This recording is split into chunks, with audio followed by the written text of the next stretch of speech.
Hello everyone and welcome back to my channel. My name is Crimson and in this video we are going to be continuing our look through of the art of Wolfenstein Order, the art book. So that's the intro out of the way, so let us just dive right into it. So we left off at the art of levels 5, 7, 9, and 15. So we have this double spread of the sanctuary or the main hub area, which we can traverse. Really cool area. I won't get into too much of it now because we go into a lot more detail of it later. But yeah, let us get started. So these are just some of the environments in the game. This is obviously a Nazi structure with a bridge and a giant statue of, I'm not sure who this is, but he is giving the Nazi salute. And then here we have an concept art of Tekla's room. Tekla is another character which we will get into later. And then here is just a bunch of different equations and stuff for one of the characters we will talk about later. So this is the hub area. So this is the resistance area's essentially underground base. By underground, I don't mean literally underground. I just mean like it's an underground movement. So this is where BJ and Anya and a bunch of other allies, which we will come to see shortly, all reside in. And it's a really cool area. Each character has some certain side quests that you can do. But there's also a really cool Easter egg in this area where you are able to do a certain amount of steps, and then you are able to access the original Wolfenstein game, which I just think is so cool that they actually included that. They absolutely did not need to, but yeah, it was so much fun. That was my first time playing the first Wolfenstein, and it is definitely very good. So all of these pictures here show that this is a very lived-in space. So also I forgot to mention over here, I just think this is kind of funny. We have a pinup of a girl, like a half-naked woman riding a nuke, which is so funny.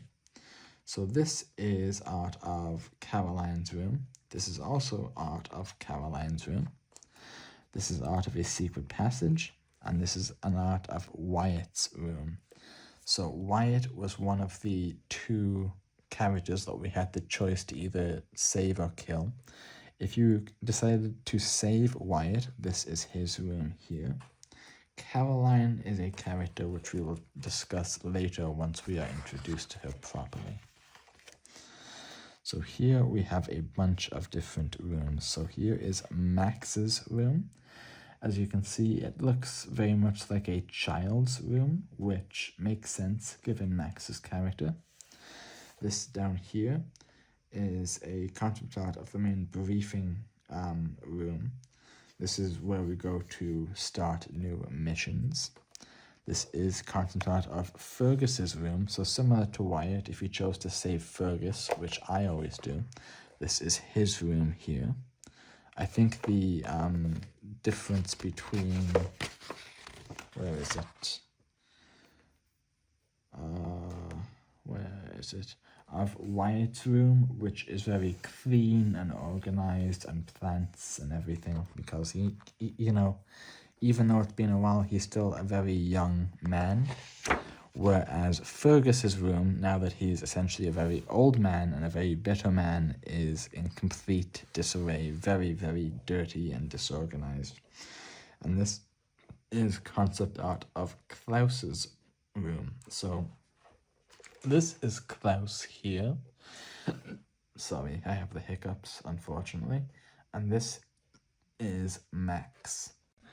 This is the concept art of the main briefing room. So we have pictures here of people and women. We have loads of papers stacked up, loads of monitors where Caroline does her best to monitor it. Also, I will try my best to edit the hiccups out in post. Every now and then one does slip through the cracks, but I will do my absolute best. So this is a concept art of the Kreisau interior. I know I mispronounced that, but I'm just, like I said, I'm bad at names. This is the concept art of the corridor leading to the hangar, and this is the hangar itself. It's so cool that we actually get to explore the hangar, which is very cool. They absolutely did not need to do this, but just being able to explore every inch of this hub is so cool. So here is Caroline. So Caroline Becker, an old friend of BJ's and the Resistance's group leader, Caroline Becker had been bound to a wheelchair since World War II, when she was shot through the spine by the notorious Nazi enforcer Hans Grosch.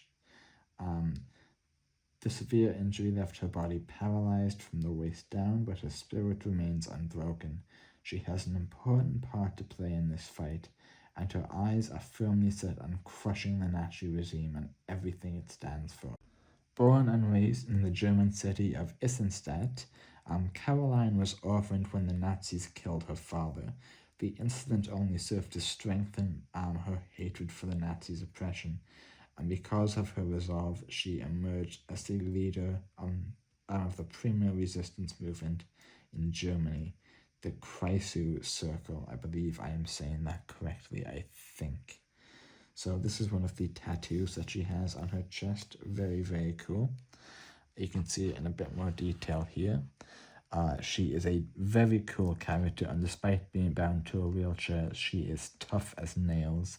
However, she does get something interesting later on in the game. I'm not going to spoil it here because I believe it is covered later on, but we will talk about that later once we get there. So here are two characters. So first off, we have Jay. Jay was born in Seattle, Washington, the youngest of 5 children. His father was a soldier in the United States Army at the time of his birth. When the nuclear bomb hit, Jay was badly injured by radiation burns, but he managed to survive. He made his way to Europe with nothing but his electric guitar and found shelter in the Kreisau Circle. Always playing the guitar and collecting speakers and amplifiers, Jay plays tunes that can be heard throughout the Resistance headquarters. Jay comes off as a loner of times, but his heart is always in the right place and he cares about his comrades. His face was disfigured when the Nazis attacked his family, but Jay's hatred of the Nazis run deeply. Next up is Tekla. So, quote, the past, present, and future are all the same equation for all people and all things. A resistance fighter who calculates everything by the numbers. Tekla is obsessed with mathematical equations and calculations. She seems connected and possibilities hidden everywhere, so she scribbles notes constantly. So these are two characters. However, per playthrough, we only get access to one of them. So if you save Wyatt at the beginning of the game, then Jay is a character in your playthrough. However, if you save Fergus, you get access to Tekla. I personally prefer Tekla. I just think she's a very interesting character. She's essentially a genius. Some people say that she's a bit autistic, but she is extremely intelligent and so cool. There's a couple cutscenes with her which are really good. And then Jay, on the other hand, is a musician. As you can see here, he is black. He is, I believe, the only black character in Wolfenstein The New Order.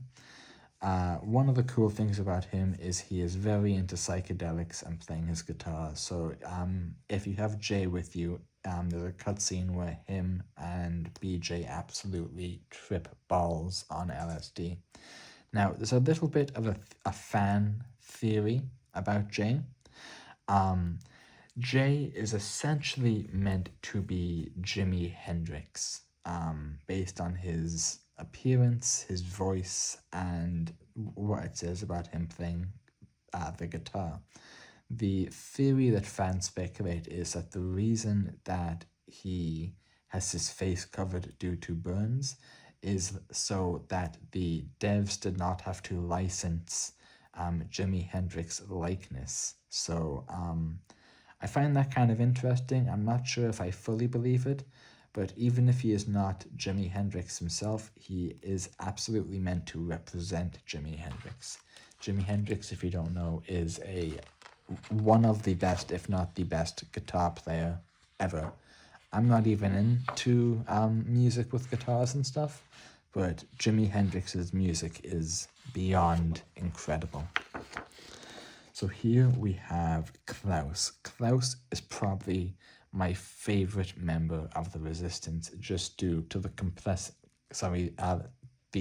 complexity of his character.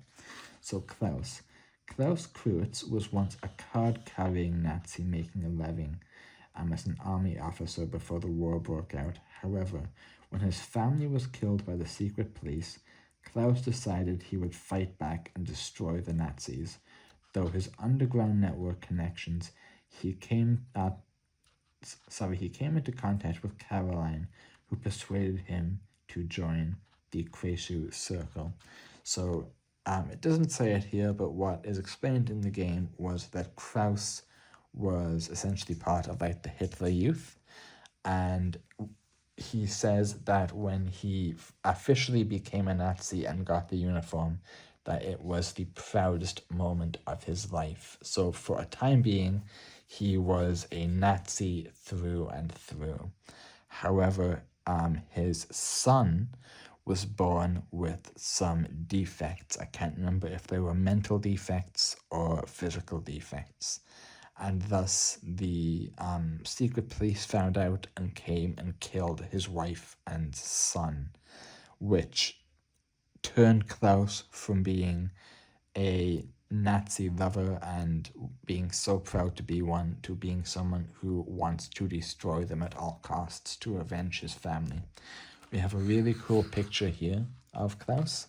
What I really like about Klaus is just how it shows his kind of character change from being a diehard Nazi to someone who has decided to fight back against them. And this is something that has happened countless times throughout history if you are familiar with World War II history, where a very proud Nazi either ends up falling in love with a woman who he's not supposed to, or a man, and then having a child with a disability and ends up losing them, and thus then stoking the fires of hatred. So that's why Klaus is my favorite character. Next we have Bobby. Bobby Brown used to own a bakery in South London during the Blitz. His bakery was hit by a German bomb. Fortunately, Bobby was out on an errand that day and wasn't killed in the blast. The next week, Bobby was drafted into the army. He kissed his wife goodbye and was shipped out to the continent. Years later, he visits her grave in Nazi-occupied London. The only thing that has kept him from falling apart during the dark post-war years has been the work he has done for the Kreishu Circle. And then here is Max. So not much is known about Max, aside from his name and his dislike of violence. He was found by Klaus hiding behind some dumpsters in an alley, and Klaus has taken care of Max ever since. So Max has suffered a severe head trauma. I can't remember if he was born like this or something happened to him, and he is severely mentally disabled. He essentially has the mind of a child and is only able to say his name. So him and Klaus have an extremely close bond. Klaus sees Max as his son, since he lost his own son, and Max sees Klaus as his father. So I just think that that is so sweet, and even more of a reason why I like Klaus, that, you know, he sees someone who has a disability just like his son, and has decided that he wants to take care of him. But another thing about Max, which again is similar to BJ, is if you take away his head trauma, he looks like a stereotypical alien. So, you know, he looks the part of a Nazi, but because of his mental state and his physical disability, he has essentially been marked for death. So it really just goes to show the hypocrisy of the Nazi regime in these games. Here is just some concept art and stuff of some of the propaganda we found throughout the game. Not spending too much time. If you would like to read more, feel free to pause it. But these are different posters and stuff like that. Here are some more pictures and artwork that we find in the game, as well as different here are some propaganda letters. This one discusses the American surrender after they nuked New York City. Okay, next up, out of level 6. So, the London Nautica is a centre of advanced research in aviation and robotics, one of the most well-guarded buildings in Germania. It is, to be allowed inside the Nautica Aviation Museum, which is open to the public, visitors have been to be first-tier members of society, which is less than 1% of the London civilization. So this is a heavily guarded compound where the Nazis develop all sorts of technology, from weapons to vehicles to aircraft. So getting in here is a pain. However, BJ manages to sneak his way in and wreak havoc. Here is some more pictures of the London Nautica. So here is one of the pictures, the set pieces with this massive planet-like structure with a Nazi guarding it. We make our way through here, and then here is another area with some ladders and what appears to be some kind of turrets or cameras. And then here is a picture of kind of like a foyer or concept art of, this is the main hall. So you can see it is very clean, very sterile. There's 2 Nazis here, as well as the flags up here. Okay, robots and soldiers. The enemies in the Nautica were designed to be different types of the Luftwaffes in the 1960s style. The one remaining in the games are lesser guards. When designing the carriages, we were going for a cross between an armed guard and a museum security guard. The heavy robot. This is easily the most massive of the regular Nazi robots, towering over 4 meters tall. It has a lot of destructible parts, which made it one of the most complex models since it required interior modeling for all of the removable parts. So here is the robot here, and same down here. Very difficult to take down, especially on the higher difficulties. But what is cool is once you take it down, you are able to pick up and use its weapons. And then here are just some pictures of some of the guard. So we have these 2 guys, which just appear to be standard Nazis, whereas this guy looks to be a bit more of a special ops soldier, or maybe the type of high-end security. Here we have some of the weapons. So we have the laser Kraftwerk, a powerful and experimental handheld laser the Nazis have developed. The laser has 2 deadly models, one of which allows you to shoot like a gun, and the other is possible to cut through obstacles. This weapon offers flexible gameplay styles and various puzzle-solving possibilities. So, like it says, You are able to use this as a laser gun, but you are also able to use it to cut holes in certain parts of the environment. So you can use it, for example, to cut a hole through a chain link fence to sneak through. So for a stealth playthrough, which I always do, this is very, very important. And here we have some more types of vehicles. So we have so I just have to read this. So we have the stealth helicopter, the security turret, the power loader, the Nazi hang glider, and the power loader. Here's some more concept art of the power loader. Some more pictures of different types of propaganda and in-world pictures from the game. Again, I'm not going to be covering these piece by piece. However, if you are interested, feel free to pause the video. So next up is the art of level 8. So this is towards the end of the war. Frau Engel assumed command of a forced labor camp called Bellica.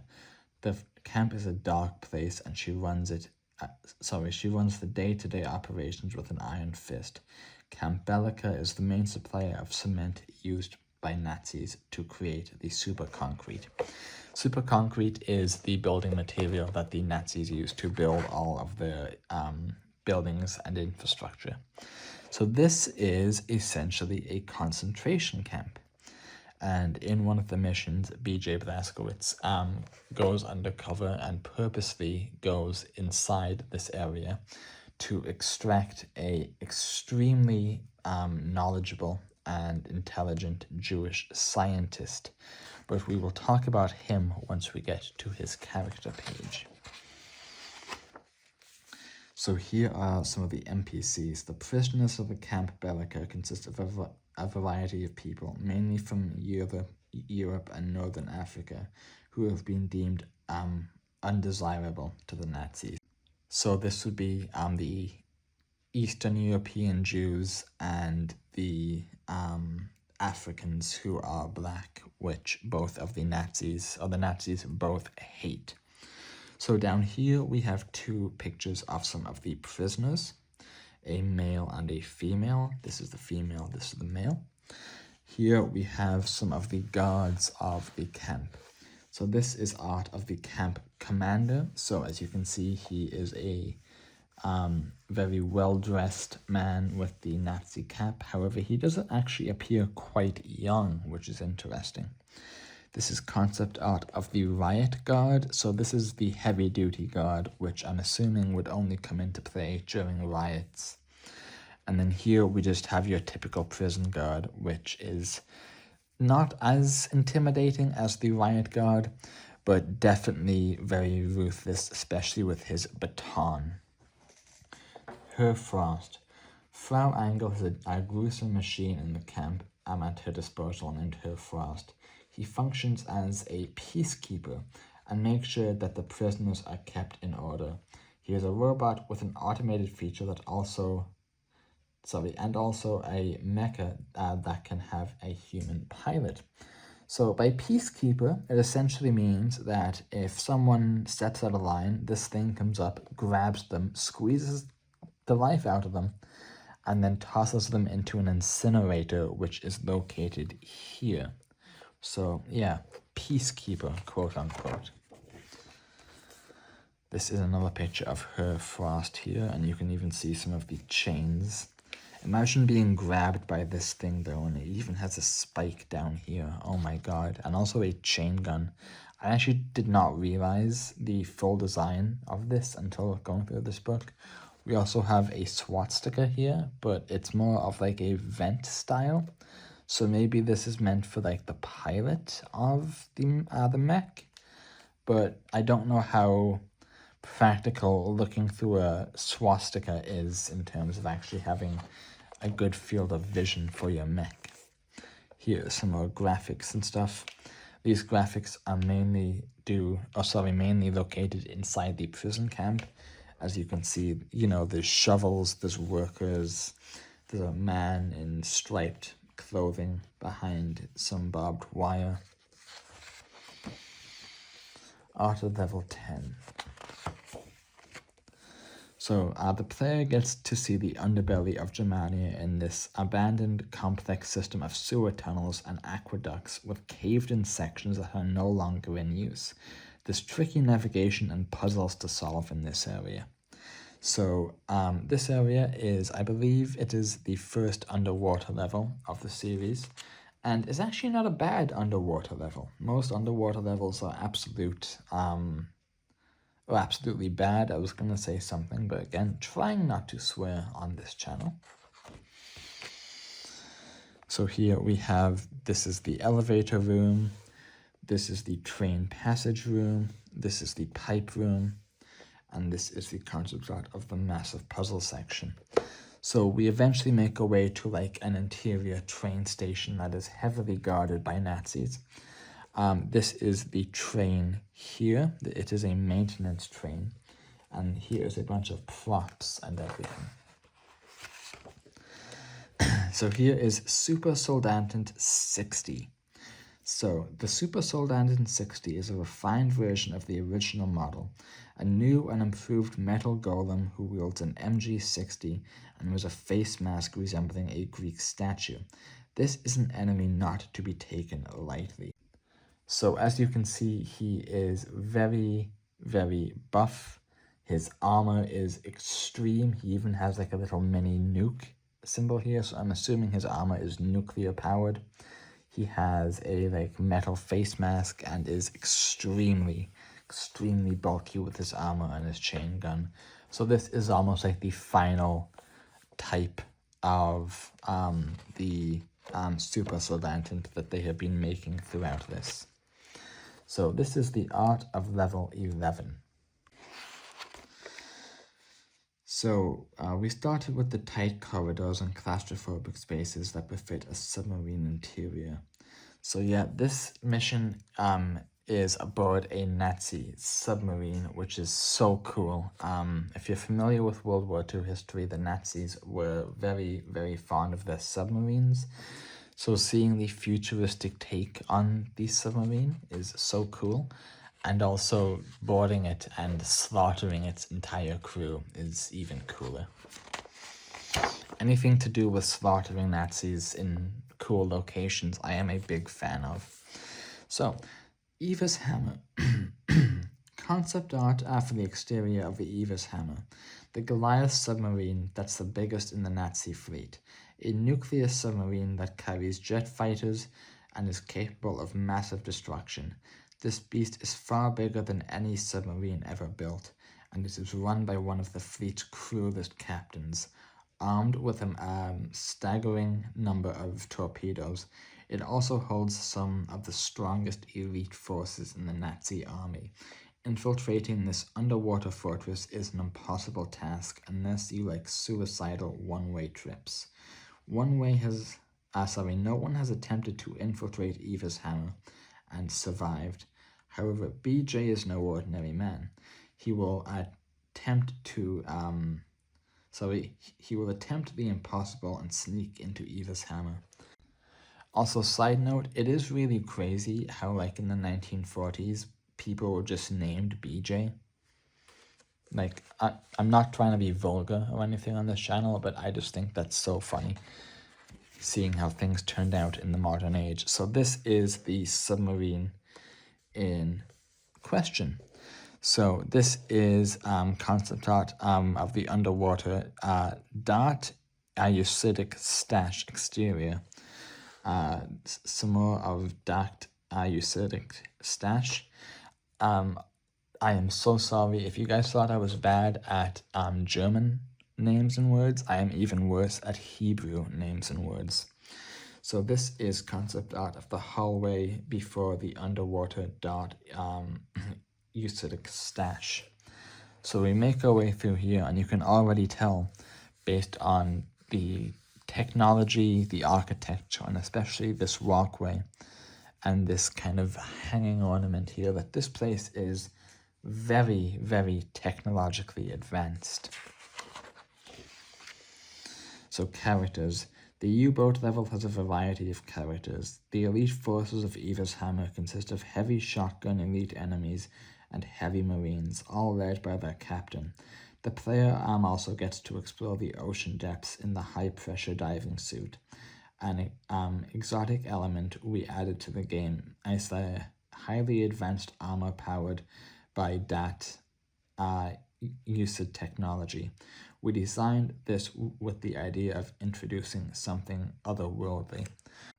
Also, one thing I forgot to mention earlier, so in the picture we saw of Frau Engel earlier, we saw one of the pictures of her face that had been extremely disfigured. This happens during the escape of the concentration camp mission, where BJ severely injures her face, and she takes this very personally and has a vendetta against BJ, which comes up in New Colossus. So this is concept art of the fire troopers armed with heavy shotguns.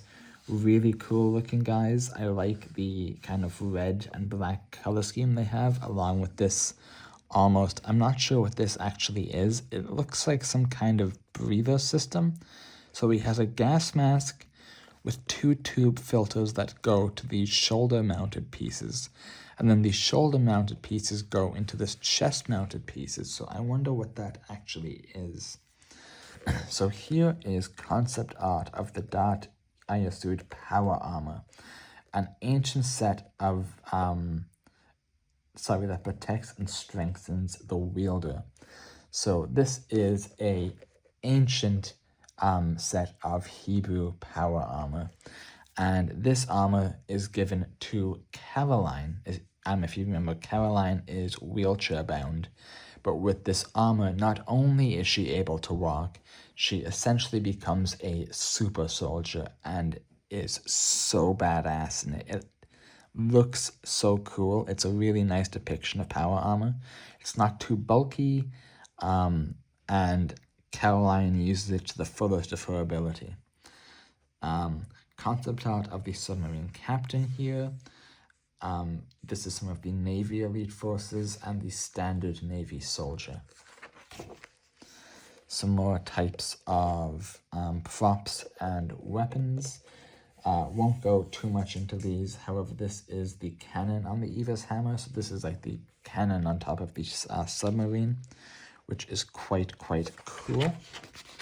Next, we have the art of level 12. So, Gibraltar Bridge was a very complex level to design, since it's initially a big mess. Concrete debris and derailed train cross structures and metal cables all over the place. In the midst of all this is the path that players take to get through it. We designed it so it would make sense and also be visually interesting. So this mission, we make our way through a destroyed bridge and enter various train cars, some of which are on the bridge, some of which are hanging off the bridge by a thread. It is a very cool mission, especially with its aspects of verticality, like entering a train that is fully upside down, that is hanging in essentially free fall except for like one cable. Very cool mission. Here is some of the trains in question that I was just talking about. So this is the locomotive train that BJ stops. This is the turret train. This is the Panzerhound can. So this is almost like a train that acts as a kennel of some kind. This is the crane caboose, and then this is the super soldier cart. So this is the train cart housing the super soldiers. The massive train that derails on the Gibraltar Bridge is made up of several different sections: basic troop transport, Panzerhound's cage, super soldaten, holding cell, cargo cart with turrets, and of course the locomotive that pulls them all. The design team put in plenty of time on both the exterior and interior, since the player navigates both the inside and outside of these compartments. This is the Gibraltar Guard, the elite force that guards and patrols the Gibraltar Bridge. Are an African Infantry Division. We gave them khaki uniforms in order to make them blend in more with the Gibraltar setting. So that is really cool. So these are African soldiers that have been drafted into the Nazi army. So they may not like black people and they may see them as inferior, but they are still willing to use them as cannon fodder. It just goes to show how cruel these Nazis truly are. If I even needed to say that Nazis are cruel, that kind of goes without saying. So art of level 13. So here we have a soldier walking through some kind of tube, and this soldier, who appears to have a jetpack, we will get into that in a second. So this is my favorite mission in the entire game. So we tried to create a lunar base that only a supervillain would think of building, but with a retro sci-fi vibe to it. We looked at Pulp Fiction illustrations and also drew inspiration from real-world space technology as we created our own take on Nazis in space. So this is a lunar base built by the Nazis that BJ infiltrates. It is such a good mission. I really don't want to spoil too much about this mission in case you decide to play the game, but it is so good. So we have the spacewalk section. This is one of the module exteriors, some more modules, and some even more modules. So we fight our way through the space station, killing every Nazi in sight. We enter 0G, we go into 0G across the moon's surface to get from habitat to habitat. Such a cool area. So concept art of the lunar base's interior pod registration. This is the main hall. This is the main entrance and security checkpoint. This is the rover garage. This is the super solvent lab. So I'm assuming this is where they create super solvents, I'm assuming. Concept of the super solvent lab again. And then this is part of a lunar base corridor section. So this is more inside of the lunar station. So this is the shuttle hall. This is the code print station. So this is where they would send and decrypt codes. This is some of the interior of the maintenance tunnels. And then this is the lunar shuttle cockpit with a Nazi officer at the helm. I'm assuming this picture takes place about 2 seconds before BJ slits his throat. Then we have some of the vehicles. So this is the lunar shuttle. And then here are the soldiers that we find on the lunar base. The enemies of the moon were a great opportunity to show a different side of our Nazi regime. We developed 2 different versions of a heavy moon trooper, Elite, a standard moon trooper, and a very colorful lunar officer, and the mandatory generic scientist guy. So here is the Heavy Moon Trooper spacewalk version. So these are the guys who do spacewalks. Heavy Moon Trooper indoor version. So these guys just patrol the halls. This is the Space Commander, and they are right. He is very colorful in his red uniform. It does look very cool, I do have to admit. The Moon Trooper version 2. This is the Moon Trooper 1. And then this is just the scientist. These 2 guys, I think, have some of the best armor in the game. They look so cool. They don't look blatantly evil. I know they're Nazis and they're evil, but they aren't like menacingly evil. It's not like you take one look at these guys and are like, oh yeah, they're the bad guys. These guys just look like soldiers that would be stationed on a lunar base, in my opinion at least. And then here are some more props and posters we find in the lunar station. This is the art of level 14. So when BJ returns to London Nautica after visiting the moon, the massive science building is now under reconstruction and heavily guarded. The focus from a design perspective was to give the player a before and after experience by having several floors under construction and displaying different levels of mayhem throughout. So yeah, this is as we return to England. So this is concept art of the rebuilding of London, Nautica exterior. This is the the interior of the destroyed London Nautica. Concept art of a Vista Germania seen from atop the London Nautica. This is the escape pod crashing into London Nautica. So this is BJ coming back from his moon mission. And then here we have the London Nautica dining area, which appears to be fully destroyed. This is concept art of the design of the Nautica office corridors, which have been destroyed. And this is of the conference hall, also destroyed. Here we have one of the helicopter enemies, so concept art of the attack helicopter, some more different types of logos, early concept sketch of the London monitor cannon, quite cool. This is the London Monitor. So, then the Nazis brought in the London Monitor and everything went to shit from there, Bobby. First introduced during post-war riots, the London Monitor is an enormous robot tasked with keeping the peace in the streets of London. It also acts as a symbol of Nazi authority, instilling fear in anyone even considering resistance in their brutal regime.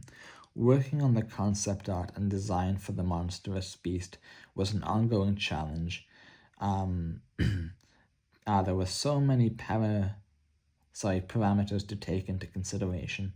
On the one hand, you have the urge to design something that will look extraordinary, and on the other, you have the gameplay interaction and fun factor to consider. The end result was the product of a continuous back and forth discussion with 3D artist Nicholas Court. So this is it here. So this is the London Monitor. Here's it from another angle, and same here, two different angles. This one appears to be from the top. This one appears to be of its feet. Next up is the art of level 16. So this is the final mission. So when BJ returns to Death's Head, we get to see more of modern versions of the castle. This enormous fortress of a science and biological experiments is infested with a curious evil and speaks of the megamaniacal ego behind it. We developed a distinct set of graphic designs for this character that had to go hand in hand with the level's layout and architectural style. So quite cool. So this is the castle's corridor, this is the courtyard, and this is the castle corridor. So robots. In this world, Nazis have developed manufactured a mechanical killing machine. Some of these the player has already encountered by this point in the game, but robotic opposition amps up as you reach the last section of the game. In the heart of Death's Head compound, we get the full spectrum of the twisted technological creations of this evil madman. So what does that mean? So if you remember from part 1, you have the choice of either saving Fergus or saving Wyatt. Whichever one you do not save, so whichever one ends up dying, Death's Head experimented on his brain and essentially transplanted it into a mech, which is very similar to this. He is still fully conscious, both of them, and they are not in control of the mech.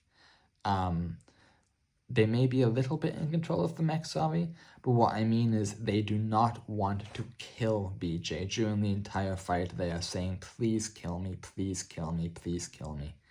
And I'm sorry, Wyatt says I'm so sorry, sir, a couple of times, I believe. And then we end up essentially defeating the robot and destroying the brain of whichever man we left to die, essentially putting them out of their misery. Because this entire time, from the 20-year time skip, whoever we decided to leave to Death's Head has been in this everlasting hell.